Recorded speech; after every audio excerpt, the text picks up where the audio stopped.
আসসালামু আলাইকুম সবাইকে। আশা করি তোমরা সবাই ভালো আছো। আমিও আল্লাহর রহমতে অনেক অনেক ভালো আছি। এই দেখছো, এটা হচ্ছে মেহেন্দি গাছ। এটা আমি বারান্দায় বনিয়েছি। দেখছো কি সুন্দর হয়েছে গাছগুলো। এই গাছটাকে আমি অনেক যত্ন করি। তো আজকে আমি বানাবো একটি ডিম সিদ্ধ রেসিপি। তো রেসিপিটা তোমরা পুরোটা দেখো। এই দেখো ডিম, এখানে আমি একটা নিয়েছি ডিম। তো এই ডিমটা সিদ্ধ করে আজকে আমার মেয়েকে দেওয়া, মেয়েকে খাবে, বলতেছে আম্মু একটা ডিম সিদ্ধ করো। তো ডিমে অনেক পুষ্টিকর। ডিম তো ছোট বড় সবাই পছন্দ করে। এই যে চুলায় বসিয়ে দিয়েছি পানি, এখন দিয়ে দিব ডিম আর দিব সামান্য লবণ। ভিডিওটা ভালো লাগলে লাইক, কমেন্ট, শেয়ার ও সাবস্ক্রাইব করে দিবে। আমি তো ডিম ভুনা, ডিমের অনেক রেসিপি দিয়েছি, কিন্তু ডিম সিদ্ধ কখনো দিই নেই, তাই ভাবছি রেসিপিটা তোমাদের সাথে শেয়ার করি।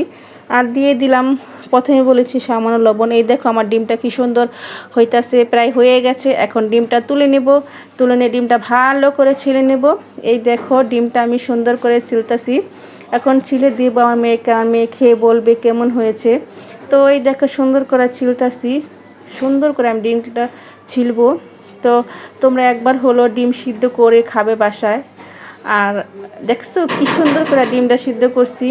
আর দেখছো ডিমটা কি সুন্দর হয়েছে, এখন আমার মেয়ে খাবে। তো ভিডিওটা দেখার জন্য তোমাদের সবাইকে অসংখ্য ধন্যবাদ। তোমরা সবাই ভালো থেকো, আমার পাশে থেকো, আমাকে বেশি বেশি সাপোর্ট করো। আর ডিমটা সিদ্ধ কেমন হয়েছে কমেন্টে অবশ্যই জানাবে। আল্লাহ হাফেজ।